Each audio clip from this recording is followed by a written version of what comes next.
ജീവകാരുണ്യ പ്രവർത്തന മേഖലയിൽ നിസ്വാർത്ഥമായി ഒട്ടേറെ ജീവകാരുണ്യ സേവന പ്രവർത്തനങ്ങളുമായി കഴിഞ്ഞ 13 വർഷത്തോളമായി പെരിന്തൽമണ്ണ ആസ്ഥാനമായി പ്രവർത്തിച്ചു വരുന്ന സ്നേഹതീരം ചാരിറ്റബിൾ ട്രസ്റ്റിന് കീഴിൽ പുതുതായി നിർമ്മിക്കുന്ന സ്നേഹതീരം ഡയാലിസിസ് ആൻഡ് ഡേ കെയർ സെന്ററിന്റെ കെട്ടിട ശിലാസ്ഥാപന കർമ്മവും സ്നേഹസംഗമവും ഏലംകുളം പെരുമ്പറമ്പിൽ സ്നേഹതീരം സ്വന്തമാക്കിയ സ്ഥലത്ത് വെച്ച് നടന്നു.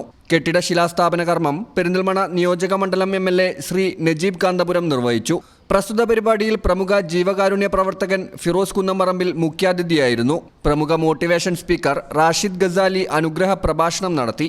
സ്നേഹതീരം ട്രസ്റ്റ് ചെയർമാൻ റഹ്മാൻ ഏലംകുളം പരിപാടിക്ക് നേതൃത്വം നൽകി. ഫൈസൽ എഞ്ചിനീയർ പ്രൊജക്ട് റിപ്പോർട്ട് അവതരിപ്പിച്ചു.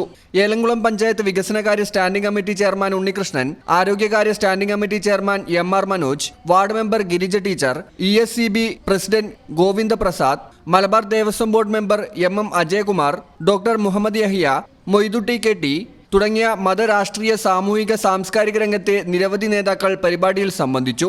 പ്രവർത്തനങ്ങൾ വളരെ നിശബ്ദമായി നിർവഹിക്കുകയും തൻ്റെ വ്യക്തിത്വം തന്നെ വളരെ സൗമ്യതയോടെ ജനങ്ങൾക്കിടയിൽ ആഴ്ന്നു നിൽക്കുന്ന പ്രിയപ്പെട്ട Rahman Elamkulam, Malappuram trauma care Perinthalmanna unit അംഗങ്ങളും മലപ്പുറം വളണ്ടിയർ ടീമും പെരുമ്പറമ്പ് നിവാസികളും പരിപാടി നിയന്ത്രിക്കാൻ വളണ്ടിയർമാരായി പ്രവർത്തിച്ച് രംഗത്തുണ്ടായിരുന്നു. കഴിഞ്ഞ 13 വർഷത്തോളമായി സമൂഹത്തിലെ ഏറ്റവും സഹായത്തിനർഹരായ കിടപ്പുരോഗികൾ, ഓട്ടിസം ബാധിച്ച കുട്ടികൾ, ഭിന്നശേഷി സഹോദരങ്ങൾ, വയോജനങ്ങൾ, അനാഥർ എന്നിവരെ ചേർത്ത് പിടിച്ച് സ്നേഹതീരം നടത്തിവരുന്ന സേവന പ്രവർത്തനങ്ങൾ ജനങ്ങളിൽ ഏറെ ശ്രദ്ധ നേടിയിട്ടുണ്ട്.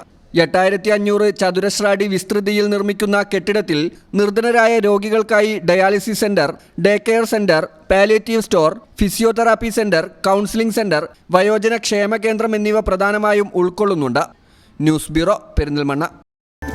Qatar golden diamonds, Calicut road, Valanchery main